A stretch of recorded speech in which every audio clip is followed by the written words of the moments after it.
बिस्मिल्लाहिर्रहमानिर्रहीम अस्सलाम वालेकुम। आज हम एक टॉपिक समझते हैं। इस टॉपिक का नाम है हाईएस्ट कॉमन फैक्टर यानी कि HCF। HCF क्या होता है और इसको मालूम करने के कौन कौन से तरीके हैं उनके बारे में हमने पढ़ना है। तो इसको मालूम करने के 3 तरीके हैं।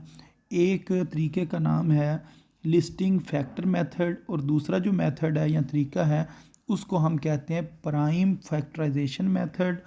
और जो तीसरे नंबर पर हमारे पास मेथड है उस मेथड का नाम है डिवीज़न मेथड। तो ये 3 तरीके होते हैं। इन 3 तरीक़ों से हम HCF जो है वो मालूम करते हैं। अब HCF होता क्या है, इसकी डेफिनेशन हम पढ़ लेते हैं। तो HCF क्या है जी? The highest common factor. Highest common factor को HCF कहा जाता है। इज़ द ग्रेटेस्ट नंबर, ये सबसे बड़ा नंबर होता है। डैट डिवाइड 2 और मोर नंबर, 2 या 2 से ज़्यादा नंबर को ये डिवाइड करता है। एग्जैक्टली मुकम्मल डिवाइड करता है। लिविंग नो रिमाइंडर, और कोई रिमाइंडर नहीं बचता है। यानी कि ये एक ऐसा नंबर होता है, आपने जिस नंबर का HCF मालूम करना होता है, बेशक वो 2 नंबर हों 3 नंबर हों, उनको ये पूरा डिवाइड करता है। रिमाइंडर आपके पास नहीं बचता है। अब इसकी हम एग्जांपल्स के मदद से इसको समझते हैं। मसलन हमने HCF मालूम करना है 20 का और 28 का। अब हमने लिस्टिंग मेथड से क्या करना है, फैक्टर बनाने हैं 20 के। तो 20 किस किस टेबल पर आता है? 21 के टेबल पर भी आता है, 2 के टेबल पर भी आता है, 4 के टेबल पर आता है, 5 के टेबल पर आता है, 10 के टेबल पर और 20 के टेबल पर आता है। तो हम कहेंगे ये इसके फैक्टर हैं, यानी कि इन टेबल पर 20 जो है वो आ जाता है। तो इसी तरह हमने 28 के फैक्टर बनाने हैं, तो वो बनेगा जी 1 2 4 7 14 और 28। ये इसके फैक्टर बन गए। अब आपने इसमें से कॉमन जो है वो करनी है, फैक्टर्स जो है ना वो निकालने हैं। तो 1 दोनों में आ रहा है, उसके बाद 2 दोनों लिस्टों के अंदर आ रहा है, और 3 यानी कि 4 जो है वो भी, जो हमारे पास 2 लिस्ट बनी है फैक्टर्स की, उन तीनों में दोनों में आ रहा है। तो इसका मतलब ये हुआ जो कॉमन फैक्टर है वो कौन कौन सा है जी? 1 2 और 4, ये 4 हमारे पास कॉमन फैक्टर हैं। लेकिन हमने कौन सा लेना है? ग्रेटेस्ट जो है नंबर है ना वो लेना है। इसमें जो ग्रेटेस्ट नंबर है वो कितना है जी? 4 है। तो हम कहेंगे 4 जो है वो क्या है? HCF है। तो इस तरीके से हम हाईएस्ट कॉमन फैक्टर निकालते हैं। अब एक और एग्जांपल लेते हैं। मसलन हमारे पास 36 और 48 है।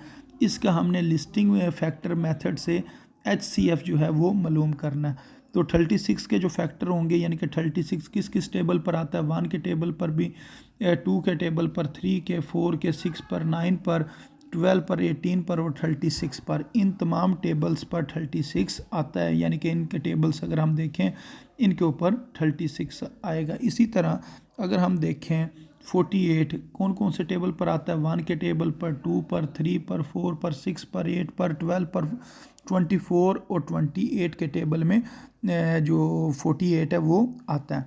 अब इनके हमने कॉमन फैक्टर ढूंढने हैं। तो कॉमन फैक्टर यही है कि 1 है, फिर 2 है, फिर 3 है, 4 है, 6 है और 12 है। ये तमाम के तमाम कॉमन फैक्टर हैं। अब इनमें जो सबसे बड़ा कॉमन फैक्टर है वो कितना है? 12 है। तो जो ग्रेटेस्ट कॉमन फैक्टर है या हाईएस्ट कॉमन फैक्टर है वो 12 है। तो 12 ऐसा नंबर है जो 36 को पूरा डिवाइड करता है और 48 को भी पूरा डिवाइड करता है। यानी कि अगर 12 को 36 पर डिवाइड करें तो 3 आता है और रिमाइंडर 0 बचता है। और इसी तरह अगर 12 जो है 48 को डिवाइड करें तो हमारे पास आंसर 4 आता है और रिमाइंडर 0 आता है। तो ये ऐसे ही नंबर होता है जो नंबर्स को मुकम्मल डिवाइड करता है और रिमाइंडर 0 आना चाहिए। उसके बाद आ गया जी prime factorization method. Prime factorization method में आपने क्या करना होता है, जो नंबर होता है उसको प्राइम नंबर से डिवाइड करना होता है। प्राइम नंबर कौन से हैं? 2 3 फिर 5 फिर 7 फिर 11, ये प्राइम नंबर हैं जो सिर्फ अपने टेबल पर आते हैं। इन पर आपने ना बारी बारी डिवाइड करना होता है। तो 12 जो है वो 2 पर डिवाइड हो सकता है, फिर 6 आ जाएगा, 6 भी 2 पर डिवाइड हो सकता है, फिर 3 आ जाएगा, 3 को 3 पर डिवाइड करेंगे और 3 1 ज़ार 3। तो ये तीनों नंबर आपने इधर लिख लेने हैं, 2 × 2 × 3। फिर उसके बाद 18 को भी आपने सेम इसी मेथड से डिवाइड करते जाना है। सबसे पहले 2 पर डिवाइड किया, 9 आ जाएगा, 9 को 3 पर डिवाइड किया, 3 आ जाएगा, 3 को फिर 3 पर डिवाइड किया, फिर ये तीनों नंबर आपने लिख लेने हैं। तो जो 12 है उसके फैक्टर 2 मल्टीप्लाई 2 और मल्टीप्लाई 3, और 18 का कितना आएगा 2 मल्टीप्लाई 3 और मल्टीप्लाई 3। अब इसके अंदर जो कॉमन है वो आपने पहले निकालने हैं। तो कॉमन कौन कौन सा है जी, ये 2 दोनों में है और 3 दोनों में है। इन दोनों को आपने अलग-अलग लिख लिए, यानी कि 2, 3 ये इसके कॉमन फैक्टर हैं। और एचसीएफ में आपने क्या करना होता है, कॉमन फैक्टर को मल्टीप्लाई करना होता है। 2 को 3 से मल्टीप्लाई करें तो कितना आ जाता है, 6 आ जाता है। तो इस तरीके से आप एचसीएफ निकालते हैं। तो प्राइम फैक्टराइजेशन में आपने क्या करना है, कॉमन फैक्टर अलहदा करने हैं और फिर बाद में उनको मल्टीप्लाई कर देना है। उसके बाद एक और सेम इसी मेथड पर क्वेश्चन है, 24 को आपने डिवाइड करते जाना है, पहले 2 पर, फिर 12 आ जाएगा, फिर 2 पर डिवाइड करें, 6 आ जाएगा, 6 को फिर 2 पर डिवाइड करें, 3 आ जाएगा, फिर 3 को 1 पर डिवाइड कर दें। तो ये वाली जो साइडों पर लिखा हुआ है 2 मल्टीप्लाई 2 मल्टीप्लाई 2 मल्टीप्लाई 3, इसको इधर लिख दें। फिर 30 को सेम इसी तरह डिवाइड करते जाए, पहले 2 पर डिवाइड किया, 15 आ गया, 15 को 3 पर डिवाइड किया, 5 आ गया, फिर 5 को 5 पर डिवाइड करें तो 1 आ जाएगा। तो इसके ये बन जाएगा 2 मल्टीप्लाई 3 मल्टीप्लाई 5। अब इसके अंदर कॉमन कौन सी चीज़ है, एक 2 है और एक 3 है। तो ये इसके कॉमन फैक्टर आ गए 2 और 3, फिर इन दोनों को मल्टीप्लाई करें कॉमन फैक्टर को, तो ये आपके पास एचसीएफ आ जाएगा 6। तो इस तरह एचसीएफ निकालते हैं। और सबसे लास्ट के ऊपर जो डिवीजन मेथड है इसको समझते हैं।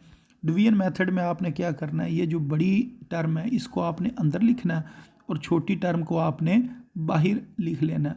अब इनको डिवाइड करते जाएं, 18 1 जार 18, तो अब 30 में से 18 को माइनस करें तो इधर कितना आ जाएगा, 12 आ जाएगा। अब आपने करना क्या है, ये जो बाहर नंबर लिखा हुआ है ना, इसको आपने अगर ये नंबर बड़ा है और रिमाइंडर क्या होगा, छोटा होगा, तो आपने ये बाहर वाला नंबर अंदर लिख लेना है और फिर इसको डिवाइड करना है।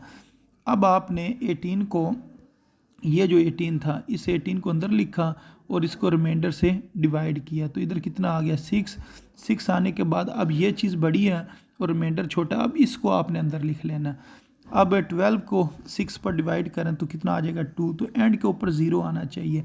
जब 0 आए तो जो सबसे लास्ट में आपने जिससे इसको डिवाइड किया होता है ना, वो एचसीएफ होता है।